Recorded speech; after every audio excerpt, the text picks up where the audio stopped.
je suis Aline, coach business chez The Bee Boost. Après des années de freelance en tant que retoucheuse photo, je suis devenue coach business et j'aide désormais les entrepreneurs à booster leur entreprise. Si vous êtes à la recherche de stratégies, d'astuces, de retours d'expérience, de partage et d'une bonne dose de bonne humeur, vous êtes au bon endroit. Dans ce podcast, seul ou avec mes invités, je vous partage tout pour vous inspirer au quotidien, vous aider à atteindre tous vos objectifs et faire en sorte que vous puissiez développer le business de vos rêves. Alors, installez-vous confortablement et c'est parti pour l'épisode du jour. Hello à tous et bienvenue dans l'épisode 208 du podcast Je peux pas, j'ai business. J'espère que vous allez bien, j'espère que vous êtes en forme parce qu'aujourd'hui, on va parler des vraies affaires comme disent nos collègues québécois. On va mettre les pieds dans le plat, on va remettre les points sur les i, les barres sur les t, les ronds dans les hauts et ma nouvelle expression favorite du moment, l'église au milieu du village, puisqu'on va aborder les pires façons, les pires manières de chercher des clients en 2023.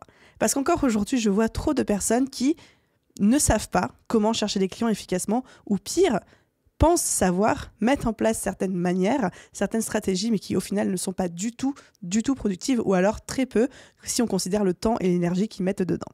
Du coup, au programme d'aujourd'hui, je me suis dit que j'allais lister les 5 choses que je vois que les gens font où moi je me dis mais non, mais ce n'est pas possible de faire encore comme ça en 2023. Et évidemment, à la fin de cet épisode de podcast, je vous dirai qu'est-ce que je vous conseille de faire à la place parce que l'objectif n'est pas que de pointer du doigt ce que certains d'entre vous pourraient faire de mal, mais surtout de dire ce serait quoi une meilleure manière en tout cas de faire.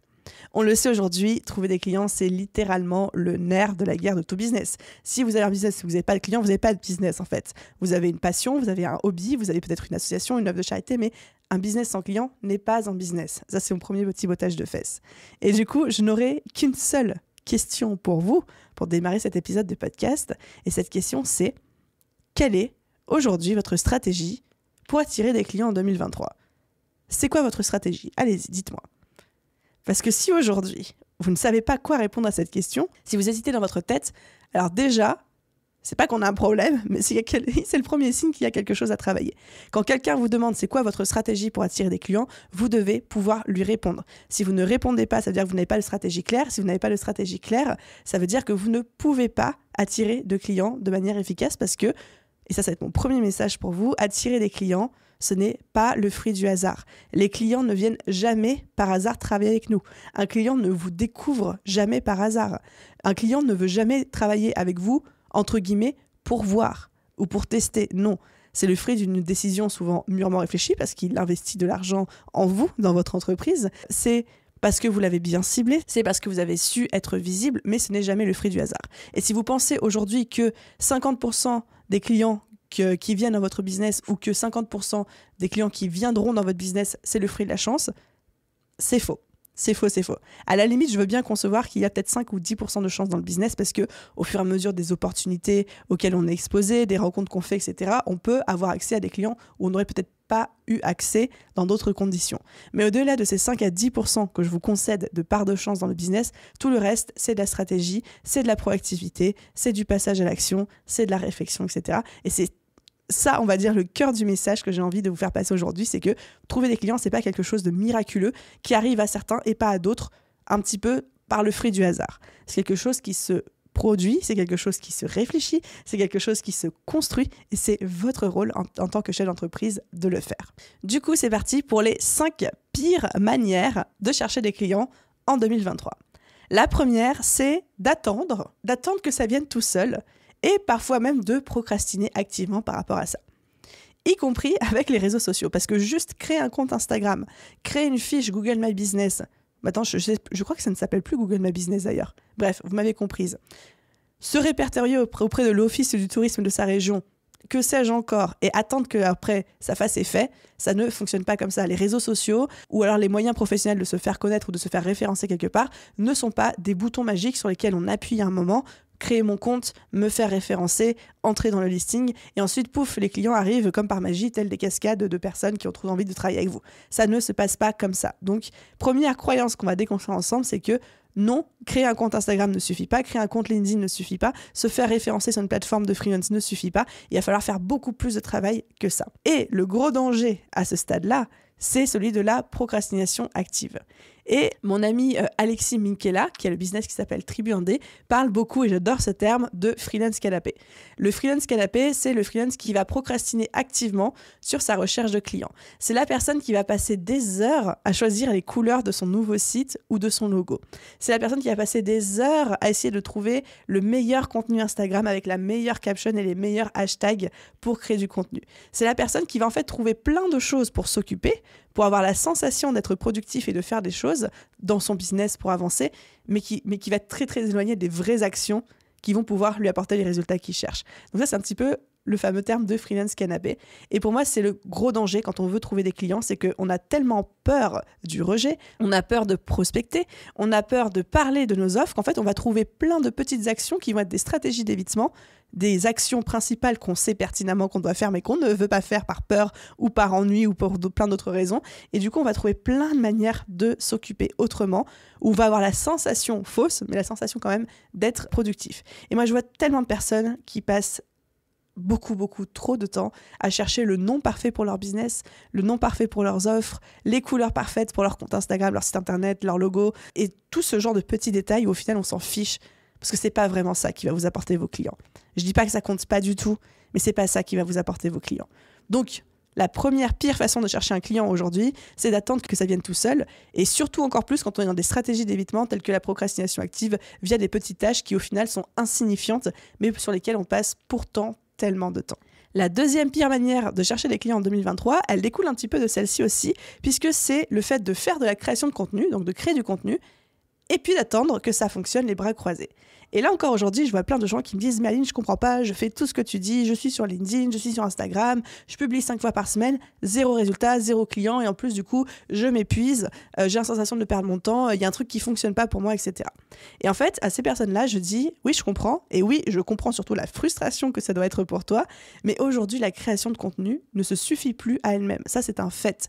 Aujourd'hui, ce n'est plus un élément différenciant, ce n'est plus quelque chose que quelques rares élites se donnent la peine de faire et qui du coup les démarquent des autres et font que les clients sont plus attirés parce que ces personnes-là sont plus visibles que les autres. C'est quelque chose aujourd'hui, la création de contenu, que quasiment pas tout le monde fait, parce qu'il y a encore beaucoup de place à prendre, mais que beaucoup de personnes font. Et parce que beaucoup de personnes le font aujourd'hui, ce n'est plus un plus, mais c'est une base. Ce n'est plus un plus, mais c'est un standard. C'est un basique. Donc aujourd'hui, il faut créer du contenu, tout en comprenant que c'est le nouveau standard et qu'il faut rajouter quelque chose de plus par rapport à ça pour se différencier des autres.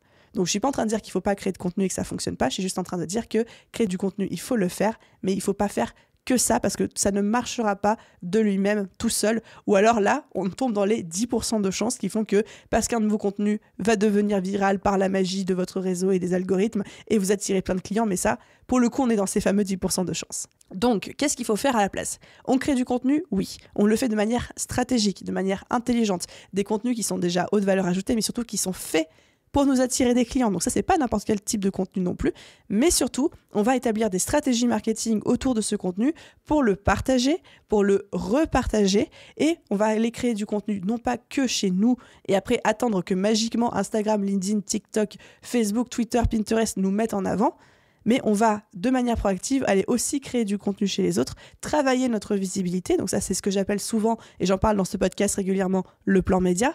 Et on va faire en sorte d'être visible et de se rendre visible auprès d'audiences qui ne nous connaissent pas encore. Donc pour moi, créer du contenu, c'est pas juste rédiger des posts LinkedIn. C'est pas juste publier 3 fois par semaine sur Instagram. Créer du contenu, c'est aussi être interviewé chez d'autres personnes, faire des lives, faire des collaborations, faire des contenus collaboratifs aussi, et faire en sorte que je ne compte pas que sur l'algorithme pour magiquement donner un coup de baguette et me faire décoller dans les stats, mais aussi je vais m'exposer auprès des audiences de mes collègues, de mes collaborateurs, de mes concurrents, pour ceux qui le souhaitent, etc., pour que ces gens-là puissent me voir et du coup être proactifs par rapport à ma création de contenu.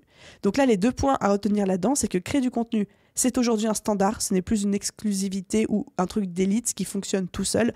C'est un standard qu'il faut avoir, mais il ne faut pas que compter dessus. Ce qu'il faut faire, c'est avoir une vraie stratégie pour partager et repartager son contenu, une stratégie marketing. Et surtout, il faut mettre en place ce fameux plan média et d'aller créer du contenu chez les autres, pour les autres et avec les autres. Et je sais que quand je dis ça, très souvent, vous me faites le retour que le fait d'entendre ce genre de choses, ça vous décourage parce que vous dites « Non, mais c'est encore plus de boulot, j'ai l'impression que c'est ultra chronophage ». Et oui, la création de contenu, c'est quelque chose de chronophage. Je serais très bête de vous dire l'inverse parce que ce serait un mensonge. Mais pour moi, c'est le début d'un effet boule de neige qui ne pourra que vous servir à l'avenir. Tous les efforts que vous allez mettre aujourd'hui, et entendez-moi bien, la création de contenu, le plus dur, c'est le début. Plus vous allez en faire, plus ça va devenir facile en termes de temps, d'énergie, mais aussi en termes de résultats. Le plus dur, c'est toujours le début, c'est-à-dire les premières semaines ou les premiers mois. Donc, plus vous allez mettre d'efforts aujourd'hui dans votre création de contenu, mais ça peut être juste de faire 2 posts LinkedIn par semaine. 2 posts LinkedIn par semaine, ça peut vous prendre peut-être 1 ou 2 heures par semaine. Je suis sûre que n'importe qui d'entre nous peut trouver 1 à 2 heures par semaine pour construire une expertise en ligne, une visibilité en ligne qui va créer un effet boule de neige qui va faire que dans 1 an, vous allez vous retrouver avec, si vous faites 2 posts par semaine, plus d'une centaine de posts LinkedIn qui sont là pour trouver des clients pour vous, prospecter, prouver votre légitimité, votre expertise, votre preuve sociale, etc. Et tout ça, c'est un actif que vous bâtissez et sur la base duquel les gens vont pouvoir ensuite vous découvrir, faire leurs recherches, etc. Donc, créer du contenu, oui. Après, ça n'a pas à être trop chronophage, ça l'est, mais ça n'a pas à l'être énormément, tant que la plateforme est bien ciblée, le type de contenu est bien ciblé et que vous êtes efficace dans votre manière de vous organiser. Ensuite, j'arrive à ma 3e pire façon de chercher des clients en 2023, c'est le fait d'envoyer des emails de démarchage et de prospection, mais des emails qui sont non travaillés. Je m'explique. Prospecter en 2023, ça fonctionne toujours. Prospecter par email aussi. Que ce soit en 2022, ça fonctionnait, que ce soit en 2025, ça fonctionnera aussi. Sauf que, évidemment, les codes, les mœurs et la manière de faire, elles changent. Pour moi, un bon email de prospection en 2023, c'est un email qui soit pertinent, qui soit bien travaillé, qui soit personnalisé et surtout qui soit envoyé à la bonne personne et au bon moment. Donc c'est tout un travail de préparation qui va bien au-delà d'avoir un fichier Excel avec 200 adresses email à l'intérieur dans lequel on copie-colle le mail à chaque fois, dans lequel on se trompe parfois de prénom et du coup on se retrouve à envoyer le mauvais mail avec le mauvais prénom à la mauvaise personne et après en faisant une espèce de retour en disant « Oh mais non, il y a une personne qui m'a répondu sur les 200 emails que j'ai envoyés pour me dire « Mais comment avez-vous trouvé cette adresse email ? Ne me contactez plus jamais. » Ça, évidemment que ça ne fonctionne plus, vous en doutez bien. Les messages copiés-collés sur les réseaux sociaux, ça ne fonctionne plus. Donc tout ça, on arrête, on exclut. Par contre, ce qui fonctionne, c'est de détecter que la personne elle a potentiellement besoin de vous parce que vous voyez qu'il y a des pistes d'amélioration dans son business sur votre zone d'expertise ou parce que, j'ai n'importe quoi, mais si demain, moi je dis « Oh là là, en ce moment j'en ai trop marre, j'aimerais trop avoir un copywriter, ça me saoule d'écrire des emails, etc. » Mais dans ce cas, ça pourrait être un bon signal pour un copywriter un petit peu malin de se dire « Eh ben, je vais contacter Aline parce qu'elle m'a envoyé des signaux, enfin, pas à moi directement, mais elle a envoyé des signaux en story comme quoi ça pourrait être le bon moment de la démarcher. » et de proposer gentiment mes offres. Pas en mode « je t'ai stocké sur les réseaux sociaux, t'as dit que tu voulais un copywriter, me voilà, je débarque dans tes DM », mais de dire « voilà, si t'as besoin de mes services, etc. » Donc, on peut détecter les signaux chez nos clients idéaux, chez nos clients types. Ça demande pas mal de travail de recherche, ça demande de s'intéresser à eux, ça demande de faire des recherches aussi sur qui ils sont, c'est quoi leur challenge et leurs objectifs du moment, etc. Donc oui, c'est chronophage, mais il vaut mieux passer 1 heure à se renseigner sur une personne et ensuite lui envoyer un super email de prospection bien travaillé, personnalisé, pertinent en fonction de son besoin du moment. Et là, on va multiplier par 100 ou par 200 les chances non seulement de réponses, mais encore plus de réponses positives. VS, juste faire simplement un copier-coller complètement froid et impersonnel à plein de personnes où là, on peut comprendre qu'en fait, la personne ne nous répondra pas. Donc, la prospection en 2023, c'est évidemment oui, par email, oui, par réseaux sociaux, oui aussi. Je dis pas qu'il faut pas le faire, mais il faut le faire de manière intelligente et de manière pertinente. Et pour tous ceux qui auraient envie d'explorer un petit peu toute cette question de prospection, de comment est-ce que je fais pour démarcher efficacement sans passer pour un vendeur de tapis, etc., j'ai tout un épisode de podcast sur le sujet, c'est l'épisode 145 qui s'appelle « Comment démarcher efficacement sans passer pour un vendeur de tapis » où on rentre vraiment dans les détails de c'est quoi un bon email de démarchage ou un bon message de démarchage, comment est-ce qu'on le tourne, comment est-ce qu'on se renseigne sur la personne en face de nous avant de lui écrire. Et j'ai même glissé dedans en téléchargement gratuit des templates de messages de prospection à la fois pour les réseaux sociaux et à la fois par mail. Donc pour tous ceux que ça intéresserait, je mettrai évidemment le lien en téléchargement dans la description de cet épisode. Ensuite, on arrive à la 4e pire manière de chercher des clients en 2023. Celle-ci, elle est un petit peu plus méta, j'ai envie de dire, en termes, parce que c'est un peu plus large que le simple fait de démarcher, de trouver des clients. Mais pour moi, elle est hyper importante. C'est le fait de ne pas créer ni entretenir son réseau. On le sait à quel point le réseau c'est important, mais hyper important quand on est entrepreneur. Bon, déjà quand on est un être humain, parce qu'on est des êtres sociaux, on est fait pour vivre en groupe, mais encore plus quand on est entrepreneur. D'ailleurs, il y a cette phrase qui tourne beaucoup aux US qui dit « Your network is your net worth ». Donc, littéralement, ça veut dire « Votre réseau et EST, votre valeur. Votre réseau représente votre valeur. Et c'est bien vrai. Parce qu'en fait, un réseau aujourd'hui, c'est non seulement des gens qui vont pouvoir nous recommander, c'est non seulement le bouche à oreille, c'est non seulement les contacts, mais ça peut aussi être le soutien, ça peut être les insights, ça peut être les retours, ça peut être les feedbacks. Et je sais qu'aujourd'hui, The Bee Boost ne serait pas l'entreprise que c'est sans tout le réseau que j'ai, tous les contacts, tous les amis qui non seulement des fois me filent des coups de main, collaborent avec moi, m'aident sur certaines choses, me font des feedbacks quand j'en ai besoin, mais aussi me mettent en contact avec les bonnes personnes lorsque j'en ai besoin, comme moi, je peux les mettre aussi en contact avec les bonnes personnes lorsque c'est nécessaire pour eux. Bref, c'est comme ça, c'est un collectif et on se construit ensemble et c'est tellement plus facile et tellement plus fun aussi de progresser tous ensemble plutôt que de progresser chacun de son côté. Donc le réseau est hyper important et ce n'est pas parce que, et encore je sais que ce n'est pas le cas de tous là parmi vous, mais on est quand même une majorité à travailler beaucoup en ligne, voire même certains 100% en ligne, et ce n'est pas pour autant que le réseau n'est pas important. Bien au contraire, un réseau peut être à la fois digital mais peut être aussi physique. Donc moi je vous encourage vraiment à vous construire et à entretenir votre réseau. Ça peut être démarcher quelqu'un sur les réseaux sociaux et lui dire « j'adore ce que tu fais, viens on rentre en contact, viens on se fait un café Zoom ou alors viens on se fait un café en vrai si vous avez la chance d'être dans la même ville ou dans la même région ». Ça peut être vous rendre à des événements d'entrepreneurs dans votre région. Il y a forcément soit des associations, soit la CMA, soit la CCI, soit la BPI, soit il y a toujours des salons, il y a toujours des événements, même petits, des apéros d'entrepreneurs, de network, des réseaux de coworking qui organisent des soirées de rencontres. Enfin, il y a toujours des choses à faire autour de chez soi. Je ne veux pas entendre aujourd'hui que quelqu'un me dise, sauf si vous vivez au milieu du Sahara, il n'y a rien dans un rayon de 100 km autour de chez moi. Et vous pouvez faire un trajet de moins de 100 km une fois par mois pour connecter et rencontrer d'autres entrepreneurs. C'est beaucoup trop important. Et je sais que j'étais la première moi-même à être ultra timide, surtout en présentiel. Parce que je suis très à l'aise en ligne, je suis très à l'aise par exemple sur des conférences Zoom, dans ce podcast, à faire mes stories Instagram, etc. Mais en présentiel, je suis un petit peu plus timide. Je travaille beaucoup là-dessus, mais c'est moins facile pour moi de parler à des gens, etc. Et pourtant, dès le début, je me suis challengée. Et bien sûr qu'au début, ça va être bizarre. Et bien sûr qu'au début, vous n'allez pas forcément vous sentir à l'aise d'aller parler à des gens avec qui vous n'avez jamais parlé. Mais dites-vous que déjà, tout le monde est pareil. Que quand on est dans des événements de networking, de réseaux, de rencontres, des salons, des événements d'entrepreneurs, tout le monde est là pour créer du contact et tout le monde a peur de le faire. Donc en fait, quand vous parlez à quelqu'un, cette personne-là, en fait, elle se sent exactement comme vous. Elle sera certainement très contente que vous veniez parler, briser la glace, entamer la conversation, etc. Donc, challengez-vous pour ça. Je trouve que le réseau est extrêmement important, non seulement pour toute la partie soutien, retour, avancer ensemble, etc., qui est quand même ultra puissante, mais aussi parce qu'en termes de trouver des clients, votre réseau peut vous recommander son réseau. Votre réseau peut vous recommander tout court. Je sais que moi, à titre personnel, je préfère toujours recommander quelqu'un que je connais ou que j'ai vu, entre guillemets, en vrai, plutôt que des gens dont j'ai entendu du bien en ligne, parce que j'ai l'impression de mieux connaître la personne, d'avoir ce côté humain, etc.